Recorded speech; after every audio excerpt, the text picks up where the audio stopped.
All right, guys. So like I said, we're just gonna pick the denominator and we're gonna make that because it tells you if the sphere or the radius is multiplied by 1/2. So the radius is the part that's changing. So make your radius 2.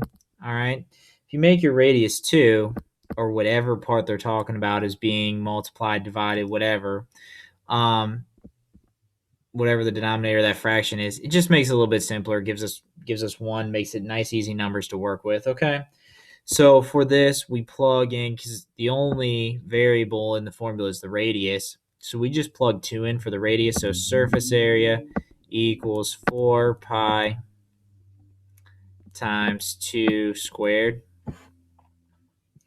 So for this one, we're going to do 2 squared multiplied by 4, and we're going to get 16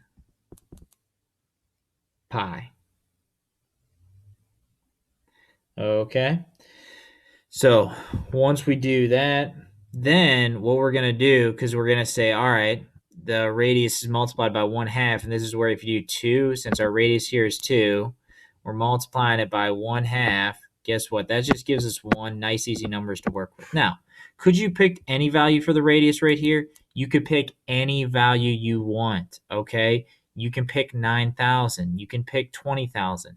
It doesn't matter. But I'm picking these numbers because they're a little bit easier to work with, okay? So that way, if we pick a radius of 2, when we go to the next part, all right, we go over here and we multiply by that 1/2. 2 times 1/2 is just going to give us a radius of 1. So that's real nice and easy to work with because when we plug it in our surface area formula, it's going to be 4 times pi times 1 squared. Well, that gives us 4 pi. Again, we put the big number on top, so we're doing 16 pi over 4 pi. And when we do that, we get 4. Now, you just have to look back up at the problem. It says, how many times smaller? All right, smaller. So here we go. We found 4. It's going to be 4 times smaller. Boom, done.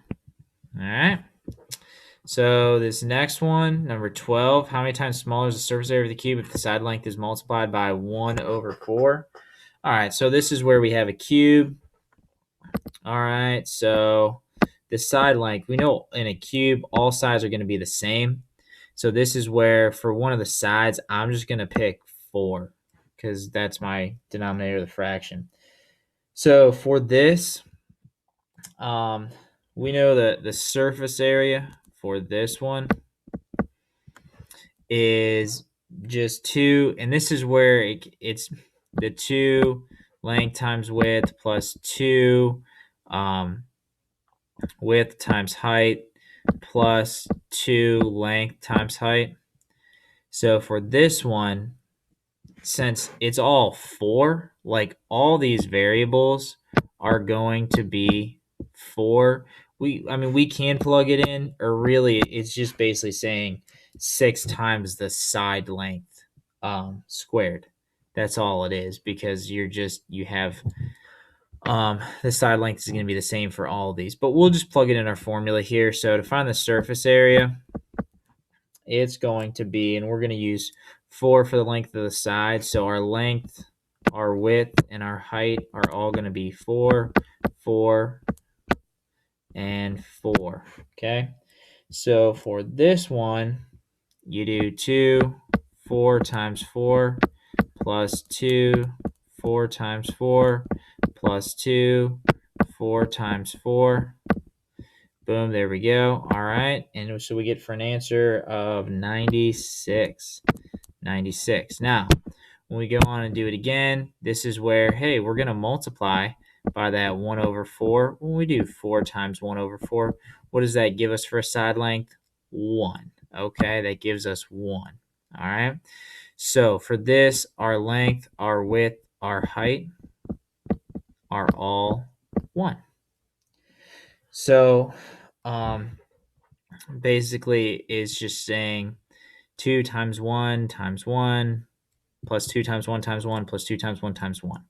So 2 times 1 times 1. All right. Plus 2. And it looks like we're going to get cut